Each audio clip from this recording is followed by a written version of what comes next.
Hey everybody, it's Kevin from 3D Printed Props. Really excited about this video. My first love, sci-fi wise, is Star Trek. I love it. I used to have Star Trek toys and Star Trek clothing, as you can see, and I love it. So I was gonna build a lightsaber, and I said, wait a second, I love Star Trek. I love Star Wars, but Star Trek has a special place in my heart. So I did some research and some looking around, and I decided to make a phaser. And I used an Art Asylum toy, but I modded it out with metal parts that I got from an amazing builder named John. His links below to everything that I used. This was so much fun and so much of a pain in the beep because of all the little parts involved. So this video is a little long. Skip around it if you want. Hit me back at the end to see some really cool things about how this works, because there's a little secret built into this thing. I am very excited to show you.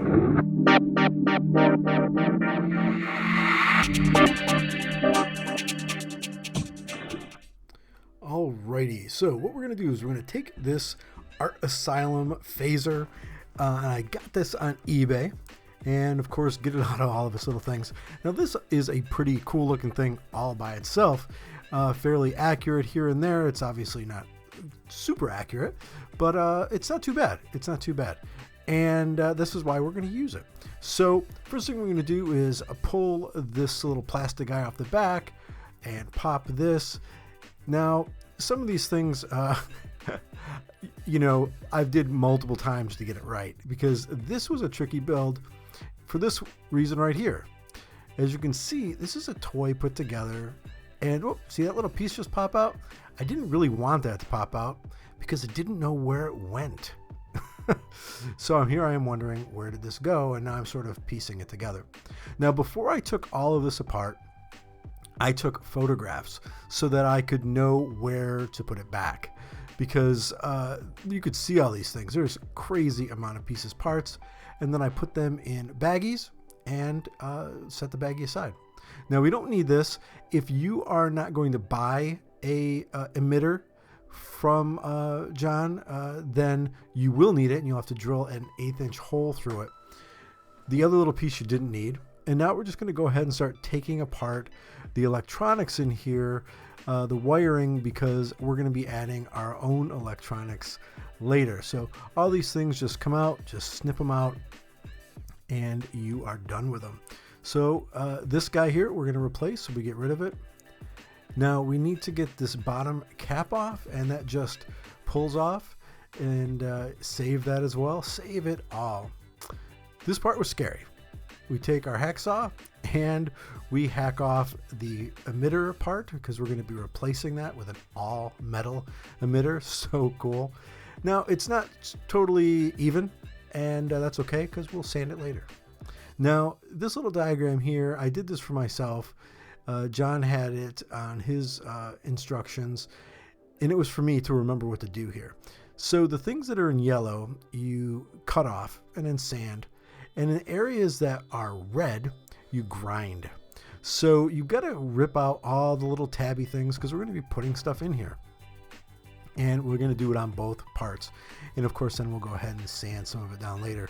And I just use the little flat nose clippers that you get with your 3D printers. So use those, or any other little guy you have, to get those off. Don't be afraid. The good thing is, this Art Asylum phaser wasn't too much. I've seen them as low as $40. So if you make a mistake, you make a mistake, but odds are you can fix it. So there we go. Everything is cut off. Now I'm going to use a grinder, grinding thing on a Dremel. And of course, always use a mask, because we are grinding plastic. And I'm just going to go in there and grind this raised piece down, and some of these other pieces. And why we ground that down is because batteries are going to go in here to power the laser. That's right, there's a laser in this sucker. This is the cool part. And then I tested it out to make sure I took enough out of there so that I could close it. And here's another area we need to grind off, because there is a metal piece that I'll be putting here. Now, everything I'm doing here supposes that you purchased the full hero kit from John on eBay. Some of these things you may or may not do if you don't buy those pieces or parts. I ended up picking up a few extras parts, like this, the thing that's going to go on the front that wasn't in the kit, and the trigger, which wasn't in the kit, but I said, why not? Let's go all out with this sucker. So now we can see it's starting to look pretty cleaned up and even. And while I've got the Dremel out, I'm just going to clean off this front edge so it's nice and flush. Now this part was a little nerve-wracking. We need to cut off one of the handles and then just knock those edges back a little bit with some sandpaper to smooth them up. Okay, now here's another metal piece we're going to be putting in. And to do that, it's a little too small, the opening. So what we need to do is bore that out a little bit so it fits. So you can use a drill bit or you can use like an auger type bit. That is what I ended up using. All the drill bit sizes and everything will be in the description below. And wear a glove because drill bits are sharp. And you're just going to go ahead and bore that out so that the ring and then the other piece will fit right up in there. And then cut a little tab in the bottom of the handle that you cut off, and you're going to use this so that when you reattach the handle, it'll snap right into place.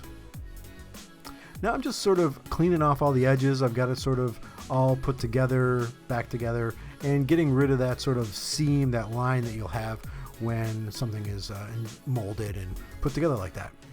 I then go at everything with varying grits of sandpaper, starting at sort of 220 and going up to 400, and filling some sort of holes that show up that were screw holes that we don't really need anymore. So I put a little tape back there so it would stay, the putty, and then just use some glazing compound in those cracks to make sure that once I sanded them, they'd look nice and sharp. Now that we've done our sanding, I'm going to take a little of this Tamiya paint and paint the gray areas. I'm not worried about the black because I'll just mask it off later when I need to paint the black. Now here we are at the shop and everything's masked that needs to be, and we're going to start painting black, and we're going to be using a tester's paint. All the paints that I used will be in the description below. Also a list of paints other paints that are recommended. Okay, now we're going to work on the electronics, and this is just something I had lying around. You can pick them up anywhere, eBay, Amazon, wherever. And we're going to need some of those pieces parts for the electronics. And here's the paint job, and I'll tell you what, those two paints worked out so well. Now the other thing you need, which I just cut back there, was a piece of styrene hollow tube. Again, all the dimensions will be below. And now we're working on some of the battery hookups here. These are the pieces that I took apart. I cut up some pieces of copper, and I'm going to make my own contacts. And again, all the dimensions will be below. So here we go, and starting to add some of the electronics. The first thing I'm going to do is I ended up buying a metal switch because I just thought it would look cooler. And that is a piece for the metal switch. And there is the bottom spring. This looks like any other kind of electronics, right? You've got your negative that's down there. That's the spring to the positive. And that tube there is just sort of to keep the battery from sliding around, and to also maybe, obviously move your wires up through so you don't have wires moving around. Then I use this hardening agent, milliput, and mix it all up. It's all gooey and stuff. And you put it in place there and push your item down. Now, I wanted to make sure, once it dries, it's like rock hard. I wanted to make sure there was plenty of room. There was batteries both fit. And I ended up having it put too much putty in. And when it dried, I had to take it out and start all over again. I had to do that a lot for this. Because, again, you're dealing with modding an existing thing. It's a real pain. Now, here is this top part of the battery compartment. Again, think of any electronics you've used. Now, I'm just using some hot glue right now just to put it in place so that I can test some different placements of things. I will, again, end up using some of that milliputty or milliput, whatever it's called, to keep it in place. And here is the all metal trigger, which is pretty cool because it's got some nice weight to it. And this moves up and down like this, and what happens is when you push up on it, it activates and hits the button in the little hand unit that will make the sound. And it'll also end up triggering our laser. So I went ahead and put the milliput in there and pushing it all down. You want to keep testing things. Will things close? Will things fit? Because this stuff, once it hardens, it's a pain to get out. And I did have to dig a lot of it out because I went way overboard with it. So don't put too much in. You don't need that much, and always test. Here's where we get to some of the exciting stuff. This is a laser, a real laser. So it's pretty cool. So you want to take this top threaded piece off, and there's going to be a spring, so watch out it doesn't go boinging away. And you want to save both of these things. And again, make sure you wear gloves. You don't want powder on those gloves, and because it could get on the lens and screw up the focus of the laser. So we unscrew now this back piece. And again, the links to where I got all these things will be in the description below. And there you go. You've got a laser with a little chip there. Now, you could actually disconnect that chip from the laser unit and wire it, but I decided to leave it. One less thing to have to solder, and that made me happy. So the chip's in there, and you're ready to start focusing this thing. And I put the laser back into the copper and silver ring and put it in this little device to help me focus. Now this gets hot, so be careful. And you're turning that copper to focus the beam. It's going to come out as a straight line, believe it or not. And by turning it, we'll make it go into a pinpoint, but it gets hot. Then what you want to do is remove the copper piece. Obviously, you don't want to, or the silver piece, you don't want to move that copper piece because that's what's focused it.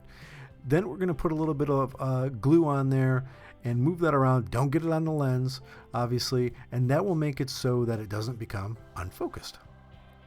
Okay, now we're going to go ahead and slide the laser into the nozzle end here, and you're going to put a little screw in there to hold it in place.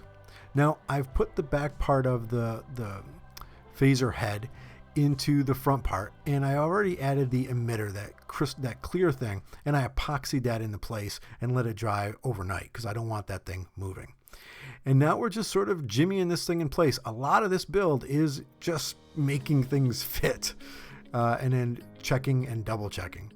And here we go, trying to put all these little parts back together in the back end. Again, take a picture so you know where everything goes because it is a pain to get all these little parts back in. Okay, now here is the top part that the dial was on. It's that little top dial, and I'm clipping off some, and I dropped it, and I'm clipping off some of these pieces here because this is where the dial is going to go that will be on top of the phaser and have that little black cap on it. And I need to snip this stuff off so it'll fit in there and everything will turn. And there it goes, pops right on there. It's a little tight, so I'm just going to go ahead in here with a little rasp and sand this down a bit to make sure that it'll go a little bit smoother and fit properly. And let's see, it goes right on there, that's good, and then the black cap will go on there. Now we're at the stage where we're really starting to solder up some of the electronics here. We're getting the trigger added, we're getting the battery, all those leads connected, and it's a fairly simple one. I'll put a little build schematic in here. Now I wanted the back fins here, the aluminum fins, to be more accurate, and they're square here, but they're rounded off in the alpha version. So I spray painted it with a lacquer spray, and then I'm just going ahead and sanding it back and sanding down the edges so that they round up. And I'm just using like an 80 grit, then kicking it down and down and down. So now we've got away all that black paint, and we just have that cool black looking on the inside. Starting to screw it back together and starting to put on some more of the metal pieces. And as you can see, the back piece there, the trigger, or that back piece there with the dial, that's where that ended up going. And that looks nice. Those fins look sharp. I epoxied those in. I epoxied this metal end up top here. Again, it looks great. Not part of the hero kit, but you can pick it up separately. Now let's do the top part, the P1. And this took me so long to do, partly because the electronics in it are so fragile. And a note on that, just take pictures of things, and also be careful with the wires because they are so flimsy. But the first thing we're going to do is literally strip this thing down. Okay, now we need to cut away some of these wires that we don't need anymore. We'll just snip those off and start to unscrew the second part. Now this is what I'm talking about. Look at all these little tiny wires. They're so thin, so sensitive. And all the little pieces, parts in this thing, the speaker, the knob, all those plastic bits. Take a photograph of this so you know where everything goes. There's also a spring that's located underneath this speaker. Take a photograph how that goes. It took me forever to figure it out because I didn't think to go back and look at the video. And once I did, I knew which way it went. So take a photograph. So here we go. We pop this part off and all kinds of things just go boing. And you want a photograph to know where those pieces go back. And of course, once we've taken it all apart, we photographed where things go, we want to make sure we don't lose anything because these pieces are tiny. Put them in a little bag. Okay, so since this kit came with metal fins, we're going to cut off this plastic. Now, just snip right along the line of it and clear them out, and then we're going to be sanding all this stuff later. Now, earlier we looked at, I was painting this. Now, if you notice, this has got a really strong pebbling to it. The original did not have that. So before we did that painting, we did that. I sanded. So make sure before you work on this piece and put electronics into it, you watch this thoroughly to make sure you know that you need to sand this piece down first. Okay, both sides are taken off and are removed, so it's going to be nice and flush now once we do our sanding. Okay, so we want to get this bevel off, so I'm going to just attack this right with some 80 grit because, you know, let's just knock this stuff back real fast. You don't want to go crazy and ruin the thing, but you're going to need to start with 80 to take it down. And then, of course, what I did was I moved from 80 all the way up to... Okay, now to also make it a little bit more accurate, after I went ahead and sanded it down with some really fine sandpaper, you can see how thin this is. This has a little bit of a dip that we need to get rid of. So again, we're going to use some glazing compound and just fill this dip in so that it's more flush. And you don't need a ton of it, just enough to, you know, sort of fill it so that it's a flattened space and doesn't have a sort of a dip in it. Okay, now we're going to be drilling some holes in this P1 here, and I went ahead and bought some of these Plastidrill bits. They worked amazingly. See, because this emitter that's here is plastic, and we have a metal one. So be very careful when you're doing this and drill away. Now these bits, man, they don't jam, they don't rip the plastic. They were incredible. But again, you know, watch your hand.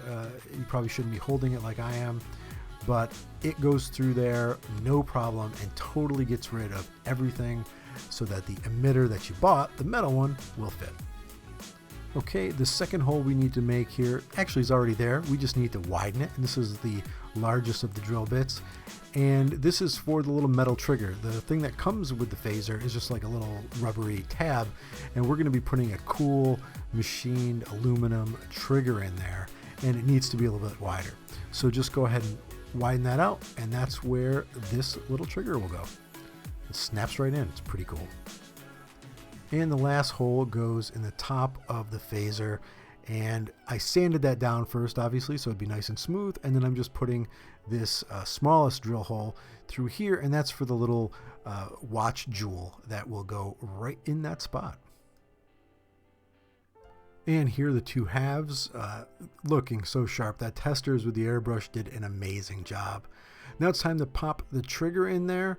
I did put a little bit of epoxy in the inside of that ring so that it would stick, but boy, it was a tight fit. I don't know if it would have come out anyway.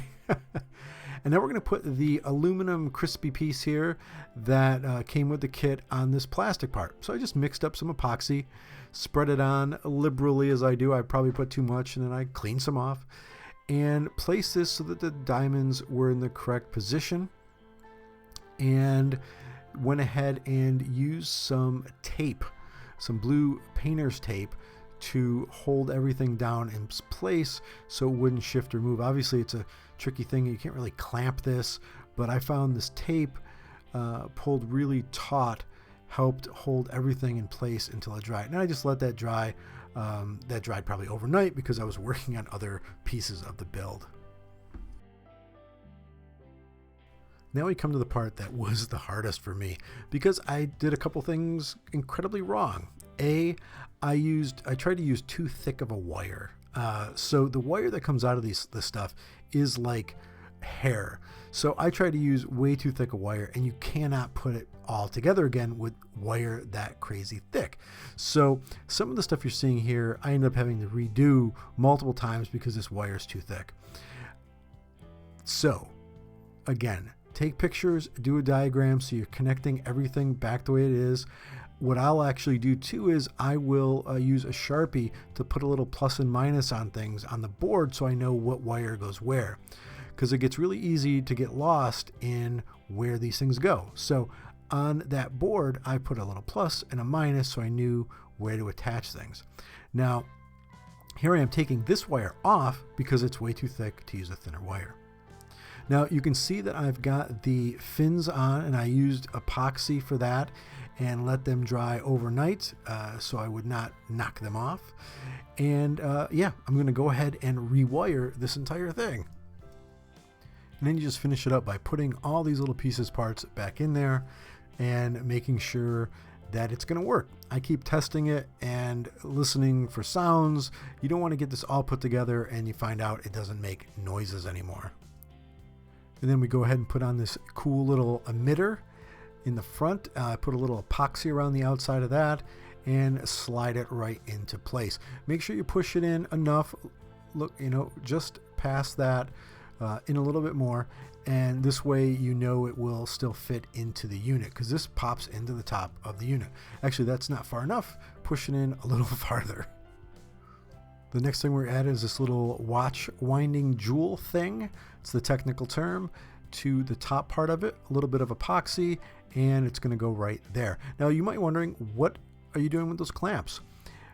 To keep everything together nice and tight and make sure that epoxy was sticking and working the way it should, to keep these fins on, I used a little rubber Stanley sort of grip thing here to keep everything pushed in tight and connected, and it worked really well because it looks seamless.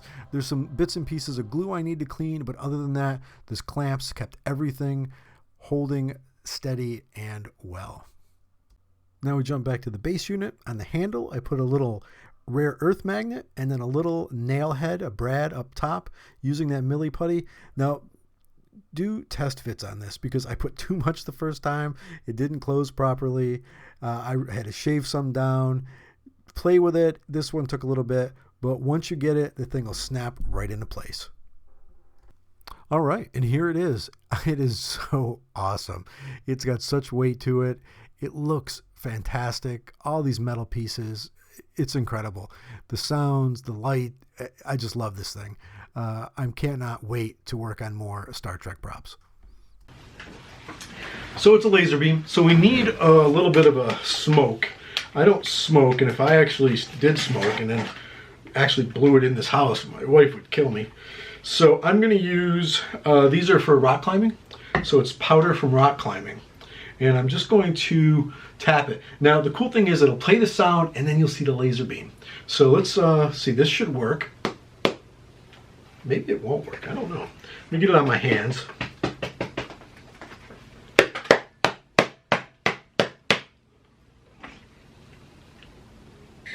There we go.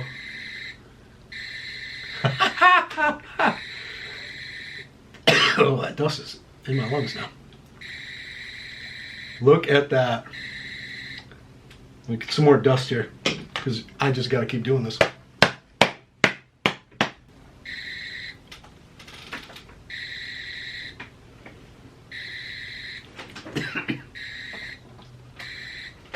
Powder is going away. Blech.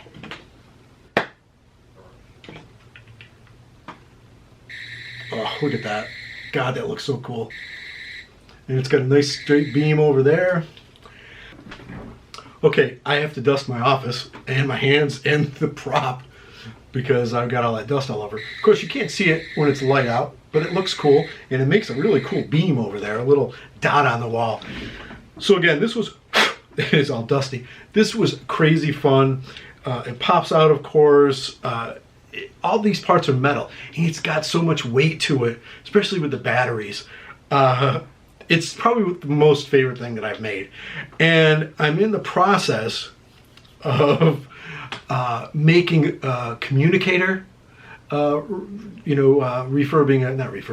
modifying a communicator, and also I'm going to then move on to the tricorder, and then something even bigger, but we'll see how that pans out. I'll keep that a secret. So look for the communicator next. Again, if you want to try this, you can do it a lot cheaper without getting a laser, a lot less pieces and parts, but check it out. The link's below. He does incredible work, very helpful with any questions. And this was just a fantastic, fun build. I've got that neat little stand for it that it just sits on, and it's one of the coolest things I made. I'm so excited about it. You can see it's just it's one of the coolest things I made, and I'm just so excited about it. If you can't tell. So all right, guys, thanks a lot. I know this was a long one, but I really wanted to do a step-by-step in case someone really wanted to put one of these together, and it was super fun. I hope you enjoyed it.